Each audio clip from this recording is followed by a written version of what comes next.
ചരിത്രത്തിൽ തങ്കലിപികൾ കൊണ്ട് എഴുതപ്പെടേണ്ടുന്ന അധ്യായങ്ങളാണ് മുസ്ലിം ലീഗ് രചിച്ചുകൊണ്ടിരിക്കുന്നത്. ഒരു ചരിത്രത്തിൽ ആദ്യമായി കേരളത്തിൽ മുസ്ലിം ലീഗിന് ഒരു വനിതാ MLA ഉണ്ടാകുന്നു.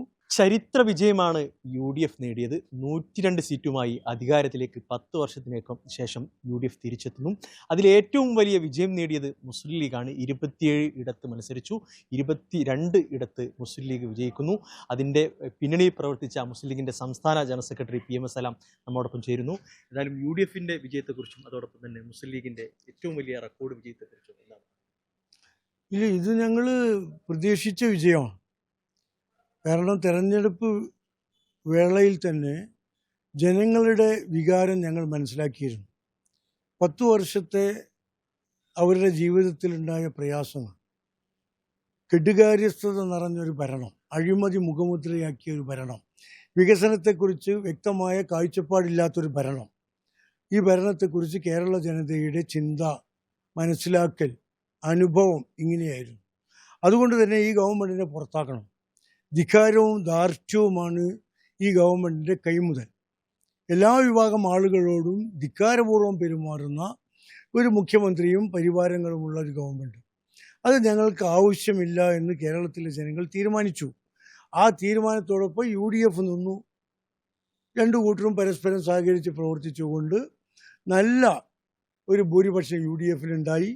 ജനവികാരത്തിനനുസരിച്ച് പ്രവർത്തിക്കാനും ഭരണനിർവഹണം നിർവഹിക്കാനുമുള്ള ഒരു ടീമായി ടീം UDF ഇപ്പോൾ വിജയശ്രീലാളിതരായി വന്നിരിക്കുകയാണ്. ഇപ്പോൾ ലീഗിനെ സംബന്ധിച്ചിടത്തോളം ലീഗിൻ്റെ ചരിത്രത്തിൽ തന്നെ ഏറ്റവും വലിയ നേട്ടമാണ്. 22 സീറ്റ് നേടുന്നു, 27 എടുത്ത് മത്സരിച്ച് 22 ഏറ്റവും വലിയ സ്ട്രൈക്ക് റേറ്റുള്ള ഒരു പാർട്ടിയായി വീണ്ടും മുസ്ലിം ലീഗ് വരികയാണ്. എങ്ങനെയാണ് ആ ഒരു വിജയത്തിൽ? അതങ്ങനെ തന്നെയാണല്ലോ. കാലാകാലങ്ങളിൽ മുസ്ലിം ലീഗ് കൂടുതൽ സീറ്റുകളിലേക്ക് വേണ്ടി ബലം പിടിക്കാറില്ല, UDFിൽ സമ്മർദ്ദം ഉണ്ടാക്കാറില്ല. ഞങ്ങൾ ചർച്ച ചെയ്ത് തീരുമാനമെടുക്കും. സ്വാഭാവികമായും ഞങ്ങളുടെ ശക്തിക്ക് അനുസൃതമായ സീറ്റുകൾ ഒരു കാലത്തും ഞങ്ങൾക്ക് കിട്ടിയിട്ടില്ല. എന്നാൽ പോലും മുന്നണിയുടെ ഭദ്രതയും ഐക്യവും സംസ്ഥാനത്തിൻ്റെ വിശാല താല്പര്യവും പരിഗണിച്ചുകൊണ്ട് ഞങ്ങൾ ഇതുമായൊക്കെ സഹകരിച്ച് നന്നായി പണിയെടുത്തു പോകും. നിങ്ങൾക്കറിയാം, ഈ തെരഞ്ഞെടുപ്പിൽ 140 മണ്ഡലങ്ങളിലും മുസ്ലിം ലീഗ് പ്രവർത്തകരാണ് ഈ കടുത്ത ചൂടിനെ വകവയ്ക്കാതെ UDFിൻ്റെ മറ്റു പ്രവർത്തകരോടൊപ്പം വർക്ക് ചെയ്ത് നല്ല വർക്ക് ചെയ്തിട്ടുണ്ട്. അതിൻ്റെ ഫലമാണ് ഈ തെരഞ്ഞെടുപ്പ്. പ്രത്യേകിച്ച് മുസ്ലിം ലീഗിനെ സംബന്ധിച്ചിടത്തോളം 2 വനിതകൾക്ക് സീറ്റ് നൽകി. ലീഗിൻ്റെ ചരിത്രത്തിൽ ആദ്യമായി ഒരു വനിതാ MLA ലീഗിനുണ്ടാവുകയാണ്. അതിനെ എങ്ങനെയാണ് ലീഗ്? അല്ല, അതൊക്കെ ചരിത്രപരമായ ഓരോ അധ്യായങ്ങളാണ്.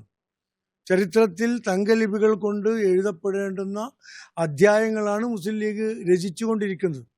അതിലൊന്നാണ് ഒരു ചരിത്രത്തിൽ ആദ്യമായി കേരളത്തിൽ മുസ്ലിം ലീഗിന് ഒരു വനിതാ MLA ഉണ്ടാകുന്നു. നേരത്തെ ഏറ്റവും കൂടുതൽ മുസ്ലിം ലീഗിന് 20 MLAമാരായിരുന്നു, ഇപ്പോൾ അത് 22ആയി. അപ്പോൾ ചരിത്രത്തിലെ ഏറ്റവും വലിയ നേട്ടം ഉണ്ടാക്കാൻ ഇത്തവണ മുസ്ലിം ലീഗിനെ സഹായിച്ച ഒരുപാട് ഘടകങ്ങളുണ്ട്. ആ ഘടകങ്ങൾക്കൊക്കെ കൃതജ്ഞത രേഖപ്പെടുത്തുകയാണ്. ഈ വനിതാ MLA എന്ന് പറയുമ്പോൾ ഒരു യുവതിയാണ്, യൂത്ത് ലീഗ് നേതാവാണ്. ആ യൂത്ത് ലീഗ് നേതാവ് തോൽപ്പിച്ചത് LDFിൻ്റെ കൺവീനറെയാണ്. ആ ഒരു കാര്യം കൂടി ഉണ്ടല്ലോ. അതെ, LDFിൻ്റെ സംസ്ഥാന കൺവീനറെ ഞങ്ങളുടെ യുവജന സംഘടനയുടെ ഒരു അഖിലേന്ത്യാ സഹഭാരമായി പരാജയപ്പെടുത്തിയിരിക്കുക. ആദ്യമായി മത്സരിക്കുന്ന ഒരു കുട്ടി നിയമസഭയിലേക്ക്. അത് ഇടതുപക്ഷ ഭരണത്തോട് ജനങ്ങൾക്കുള്ള ശക്തമായ പ്രതിഷേധത്തിൻ്റെ തെളിവാണ്. നമുക്കറിയാം, പേരാമ്പ്രയിൽ ആ ഒരു ഇലക്ഷൻ സമയത്ത് ഈ ഫാത്തിമ തെഹ്ലിയെക്കുറിച്ച് നമ്മുടെ സമുദായത്തിലെ കുട്ടി എന്ന രീതിയിൽ വളരെ രീതിയിലുള്ള പ്രചാരണം നടത്തി. അതൊക്കെ ജനങ്ങൾ തള്ളി എന്നാണോ ഈ ഒരു? അതെ, നേരത്തെയും വടകരയിൽ പാർലമെന്റ് തെരഞ്ഞെടുപ്പ് സമയത്ത് കാഫർ സ്ക്രീൻഷോട്ട് കൊണ്ടുവന്നല്ലോ. ഇത്തവണയും വർഗീയത കൊണ്ടുവന്നു. അപ്പോൾ CPMനെ സംബന്ധിച്ചിടത്തോളം കേരളത്തിൽ വർഗീയത പ്രചരിപ്പിച്ചിട്ട് അവർക്ക് ജയിച്ച് കരയണം. 10 കൊല്ലം ഭരിച്ചൊരു പാർട്ടി ജനങ്ങളോട് വോട്ട് ചോദിക്കുമ്പോൾ വികസനത്തെക്കുറിച്ച് പറഞ്ഞാൽ പോരെ, ജനങ്ങൾക്കുണ്ടാക്കി കൊടുത്ത നേട്ടങ്ങളെക്കുറിച്ച് പറഞ്ഞാൽ പോരെ? ഇത് രണ്ടും പറയാനില്ലാത്തത് കൊണ്ട് വർഗീയത പ്രചരിപ്പിക്കുകയും വർഗീയ വിദ്വേഷം കുത്തിവെക്കാൻ ആളുകളെ അന്വേഷിച്ച് നടക്കുകയും അവരെ കൊണ്ടത് പറയിപ്പിക്കുകയും അവരെ പ്രോത്സാഹിപ്പിക്കുകയും അവർക്ക് പൊന്നാട അണിയിക്കുകയും ഒക്കെ ചെയ്യുന്ന ജുഗുപ്സാവഹമായ ജോലികളാണ് സഖാവ് പിണറായി വിജയൻ്റെ നേതൃത്വത്തിലുള്ള കമ്മ്യൂണിസ്റ്റ് CPMലെ കോക്കസ് ചെയ്തത്. ഇപ്പോൾ നമുക്കറിയാം, മലപ്പുറം ജില്ല മലപ്പുറം ജില്ല സലാം സാഹിബ് പറഞ്ഞതുപോലെ തന്നെ 16-ൽ 16 നേടുമെന്ന് പറഞ്ഞു. മലപ്പുറം ജില്ലയിലുള്ള ലീഗ് നേതാക്കൾക്കും UDF നേതാക്കൾക്കും ലഭിച്ച ഭൂരിപക്ഷം ഈ കുഞ്ഞാലിക്കുട്ടി സാഹിബിനൊക്കെ ലഭിച്ചത് 85,000 വലിയ ചരിത്രത്തിലെ ഏറ്റവും വലിയ ഭൂരിപക്ഷമാണ് എല്ലാവർക്കും. അതോടൊപ്പം തന്നെ എതിർ സ്ഥാനാർത്ഥികൾക്ക് വോട്ട് കിട്ടാത്ത രൂപത്തിലാണ് UDFന്റെ സ്ഥാനാർത്ഥികൾ ജയിച്ചു വന്നത്. നമുക്കറിയാം തവനൂരിൽ കോൺഗ്രസ് സ്ഥാനാർത്ഥിയായി VS ജോയി വരുന്ന അവസാന സമയത്താണ് എത്തുന്നത്. പക്ഷെ മുസ്ലിം ലീഗിന്റെ പ്രവർത്തകനോട് ലീഗിന്റെ 28ാം സ്ഥാനാർത്ഥിയാണെന്നാണ് VS ജോയി പറഞ്ഞത്. ആ ലീഗുകാർ നേടിത്തന്ന വിജയം എന്നാണ് VS ജോയി അതിനെപ്പറ്റി പറയുന്നത്. പൊന്നാനിയിലും അതോടൊപ്പം തന്നെ പ്രതീക്ഷയില്ലാതിരുന്ന പൊന്നാനിയിൽ പോലും വലിയ ഭൂരിപക്ഷത്തിന് വിജയിക്കുന്നു. ഇതൊക്കെ ഈ ട്രെൻഡൊക്കെ എന്താണ് സൂചിപ്പിക്കുന്നത് മലപ്പുറം ജില്ലയിൽ പ്രത്യേകിച്ച്? അല്ല, അത് ഈ ഒരു സമുദായത്തിനെതിരെ, ഒരു പ്രദേശത്തിനെതിരെ കേരളം ഭരിക്കുന്ന മുഖ്യമന്ത്രി RSSനേക്കാൾ മോശമായാണ് പ്രസംഗിച്ചതും പ്രവർത്തിച്ചതും ലേഖനങ്ങൾ എഴുതിയതും പത്രക്കാർക്ക് സ്റ്റേറ്റ്മെന്റ് കൊടുത്തുമൊക്കെ. അദ്ദേഹം പറഞ്ഞത് പോരാതെ അത്തരം കാര്യങ്ങൾ പറയാൻ ആളുകളെ കൊണ്ടുവന്ന് കാറുകളിൽ കൊണ്ടുവന്ന് ഇരുത്തി അനുമോദനം നടത്തി, ആശീർവാദങ്ങൾ നടത്തി, പൊന്നാട അടിയിച്ചു, ഇത്തരം പ്രസ്താവനകൾ നടത്താൻ പ്രേരിപ്പിച്ചുകൊണ്ടേയിരുന്നു. അതിന് പകരമായി ഗുരുതരമായ സാമ്പത്തിക തട്ടിപ്പുകൾ അടക്കമുള്ള ക്രിമിനൽ കേസുകളിൽ നിന്ന് ഇങ്ങനെയുള്ള ആളുകളെ രക്ഷിക്കുക, മാറ്റിക്കൊടുക്കുക എന്നുള്ള ഉത്തരവാദിത്വം കൂടി അദ്ദേഹം ഏറ്റെടുത്തു. അപ്പോൾ കേരളത്തിൽ ഇതുവരെ ഒരു കാലത്തും കാണാത്ത വൃത്തികേടുകളാണ് സഖാവ് പിണറായി വിജയൻ ചെയ്തത് എന്ന് ഞങ്ങളെപ്പോലെ തന്നെ കേരളീയ പൊതുസമൂഹവും അംഗീകരിച്ചതിൻ്റെ നിദർശനമാണ്.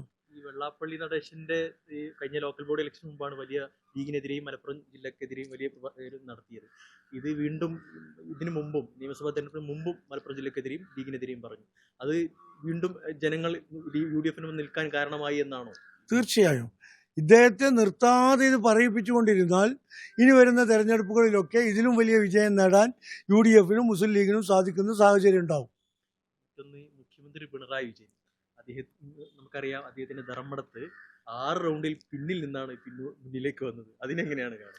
അല്ല, കേരളത്തിലെ ഒരു മുഖ്യമന്ത്രിക്കും, പ്രത്യേകിച്ച് ഒരു ഇടതുപക്ഷ മുഖ്യമന്ത്രിക്കും നേരിടേണ്ടി വന്നിട്ടില്ലാത്ത ദുര്യോഗമാണ് ഈ മുഖ്യമന്ത്രിക്ക്. 10 വർഷം കേരളം ഭരിച്ചു.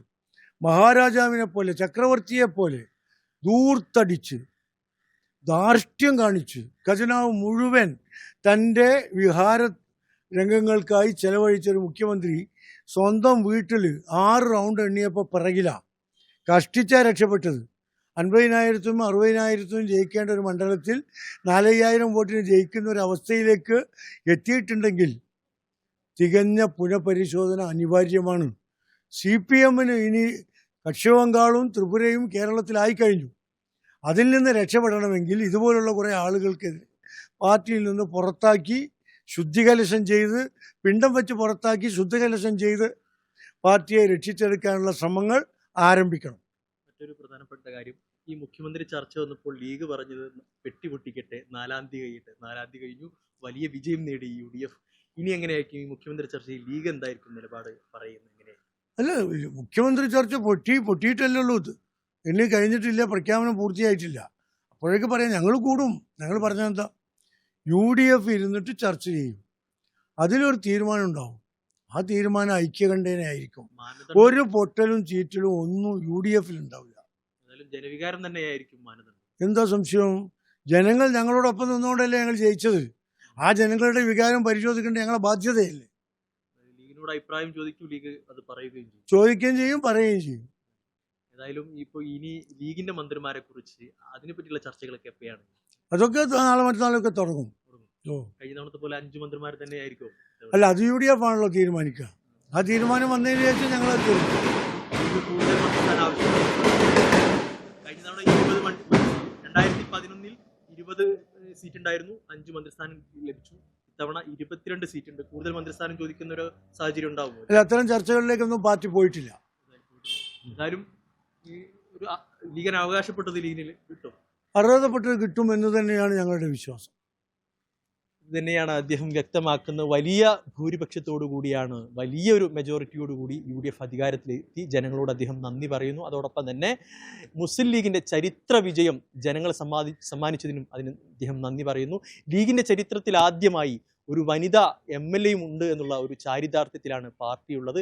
പ്രധാനപ്പെട്ടത് മന്ത്രിമാരെക്കുറിച്ചും മുഖ്യമന്ത്രി ചർച്ചയൊക്കെ വരും ദിവസങ്ങളിൽ ഉണ്ടാകും എന്ന് തന്നെയാണ് ഹൈക്കമാൻഡ് മുഖ്യമന്ത്രിയെക്കുറിച്ച് ചോദിക്കുമ്പോൾ ഹൈക്കമാൻഡിനോട് മറുപടി പറയും.